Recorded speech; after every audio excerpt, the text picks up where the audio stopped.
একটু নামিয়ে ধরো।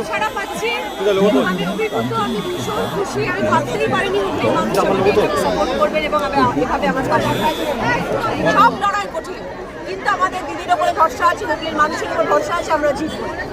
আপনি একজন সেলিব্রিটি আর একজন সেলিব্রিটি রয়েছে লকেট দিয়ে, এখানে কি মনে হচ্ছে বন্ধুর মধ্যে একদম হাড্ডাহাড্ডি লড়াই হবে? হ্যাঁ, হচ্ছে তো, সবে কি হচ্ছে, শুরু হয়ে গেছে লড়াই।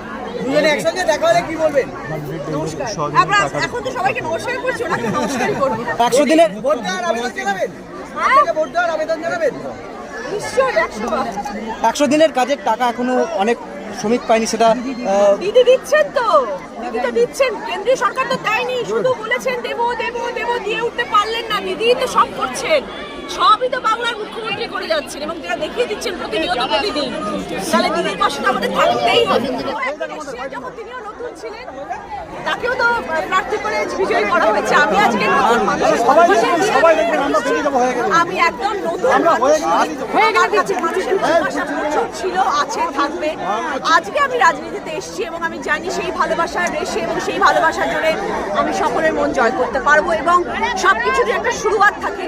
এটা আমার রাজনীতিতে প্রথম পদক্ষেপ, শুরুয়াত। আমি জানি আমার পাশে যারা রয়েছেন, বড় বড় নেতা মন্ত্রীরা যারা রয়েছেন, তারা আমার সাথে থাকবেন, পথে আমার সাথী হয়ে থাকবেন, সুমধুর থাকবেন।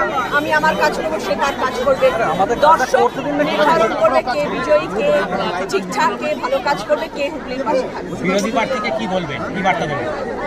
অনেক শুভেচ্ছা। স্বাগত জানাই হুগলিতে। উনি এসছেন, খুব ভালো করেছেন এবং এই লড়াই আমরা লড়ছি, দুর্নীতির বিরুদ্ধে লড়ছি। উনি জানেন না যে তৃণমূলের মধ্যে কত দুর্নীতি আছে।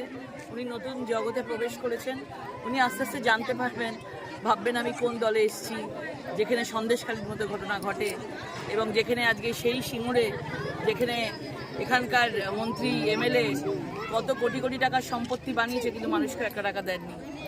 একটা শপিং সেন্টার বানিয়েছে, স্কুল বানাচ্ছে, এত কোটি কোটি টাকার সম্পত্তির উৎস কোথায়, সবাই জানতে চায় সেটা।